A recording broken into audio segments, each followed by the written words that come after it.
सो hey guys, आज हम लोग रिएक्ट करने जा रहे हैं एफएसएसआई क्या नया बैंस लाए हैं क्रिएटिन एंड वे प्रोटीन के around. It's a video about all about nutrition.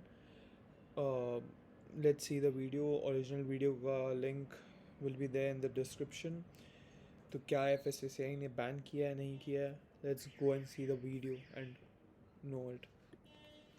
आजकल आप लोगों ने नोटिस किया होगा कि जो सिंगल इंग्रेडिएंट 100% क्रिएटिन मोनोहाइड्रेट पहले आते थे, उसमें अब कंपनीज एंजाइम्स ऐड कर रही हैं, कुछ लोग प्रोबायोटिक्स ऐड कर रहे हैं, कुछ लोग टॉरिन ऐड कर रहे हैं।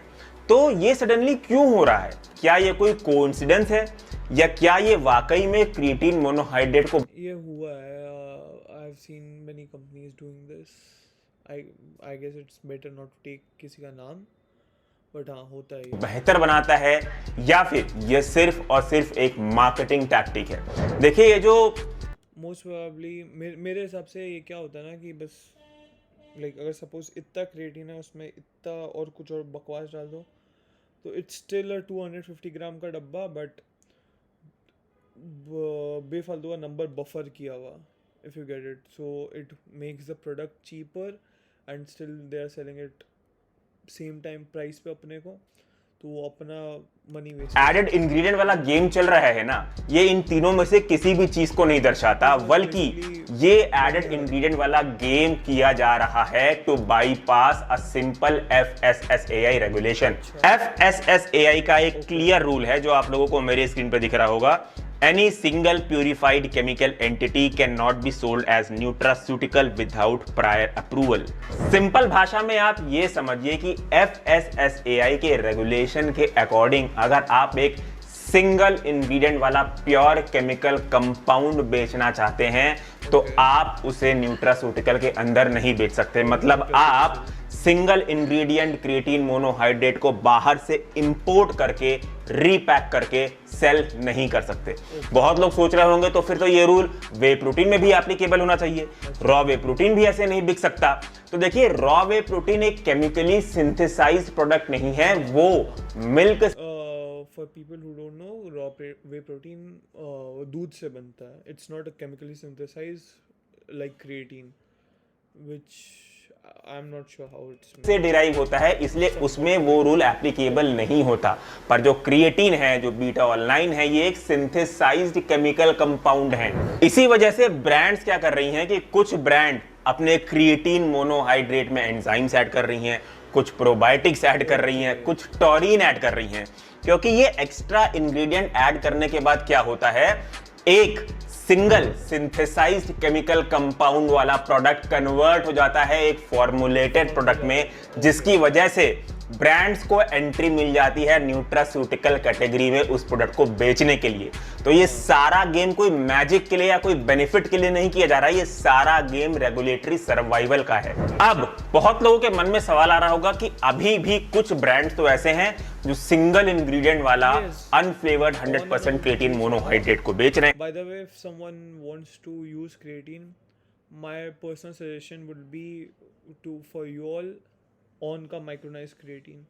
It's one of the best things I have ever used. Like one of the best creatines I have ever used.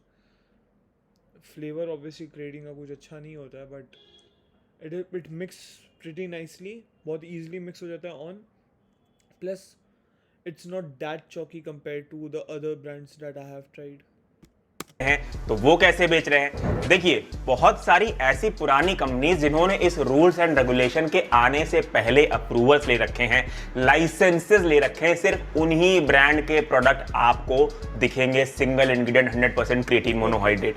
अगर आप कोई ऐसी कंपनी है जो 2023 या उसके बाद फॉर्म हुए हैं और आपको एक सिंगल इंग्रेडिएंट वाला अनफ्लेवर्ड 100% क्रिएटिन मोनोहाइड्रेट लॉन्च करना है, तो आप उसे न्यूट्रास्यूटिकल कैटेगरी में नहीं बेच सकते until and unless आप उसमें एक एक्स्ट्रा इंग्रेडिएंट ऐड करें। तो ये पूरा जो रेगुलेटरी का गेम है वो मैंने आपको बता दिया है। जरा सा टाइनी अमाउंट में क्रिएटिन में कुछ एक्स्ट्रा ऐड करने से आपको कोई एक्स्ट्रा बेनिफिट नहीं मिलेगा। और जहां तक मेरा पर्सनल ओपिनियन की बात है, मैं इस रूल के थोड़ा सा अगेंस्ट हूं, क्योंकि क्रिएटिन मोनोहाइड्रेट एक बहुत ही ज्यादा रिसर्च किया हुआ और सेफ सप्लीमेंट है। उसमें डाइजेस्टिव एंजाइम या प्रोबायोटिक्स डालने से उसका कोई एब्जॉर्प्शन नहीं बढ़ता, ना ही टाइनी अमाउंट में कोई और इंग्रेडिएंट डाल देने से आपको वो कोई एक्स्ट्रा बेनिफिट देता है। By the way, he is one of the best influencers about fitness if you want to know. इनका कोई भी वीडियो जाके देख लो about nutrition. He is like the best of the best in India.